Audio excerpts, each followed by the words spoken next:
एक तरफ है सहारा ग्रुप, जो सालों से हेडलाइंस में रहा है अपने लोगों के पैसे खाने के चक्कर में, उनके रिफंड्स टाइम पे ना देने के लिए और लंबे समय से चले आ रहे कोर्ट केसेस के लिए। और वहीं दूसरी तरफ है अडानी ग्रुप, जिसे आजकल हम जानते हैं हर एक बड़ी डील में अपनी बाजी मार लेने के लिए। अब एक सीन इमेजिन करो जहां पे सहारा ग्रुप और अडानी ग्रुप दोनों एक ही पिक्चर में आ जाए। यार तो हुआ यूं, सहारा के साथ ना एक बड़ी प्रॉब्लम थी। लोगों का पैसा अटका हुआ था, कोर्ट केसेस पेंडिंग चल रहे थे और हर जगह एक ही सवाल, भाई मेरा पैसा कब देगा तू? और तभी अचानक से एंट्री होती है अडानी ग्रुप की।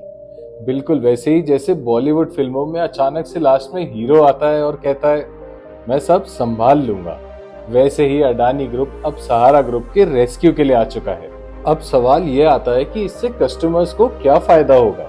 अगर अडानी ने जो प्रॉमिस किया वो सही तरीके से एग्जीक्यूट किया तो सहारा के डिपॉजिटर्स के लिए एक रे ऑफ होप बन सकता है। रिफंड प्रोसेस फास्ट होगा, लीगल लड़ाइयां छोटी होंगी और जो लोग सालों से वेट कर रहे हैं उनके पैसे के लिए, उन्हें फाइनली अब रिलीफ मिलेगा।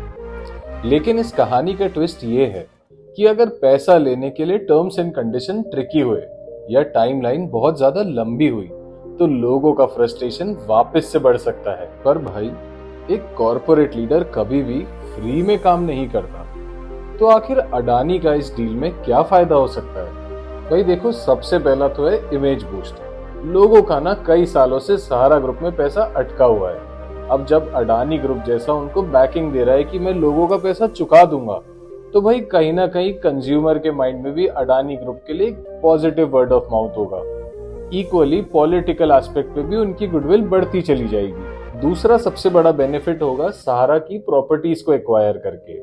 जी हाँ, हाल ही में सहारा ग्रुप ने सुप्रीम कोर्ट में एक पिटीशन फाइल करी है जिसमें उन्होंने रिक्वेस्ट किया है अपनी 88 प्रॉपर्टीज को अडानी ग्रुप को हैंडओवर करने के लिए, जिसके बदले में ही तो अडानी ग्रुप लोगों के पैसे चुकाने वाले हैं। और ये सब करने की वजह से उन्हें मार्केट में एक रिस्पॉन्सिबल कॉर्पोरेट लीडर की तरह देखा जाएगा।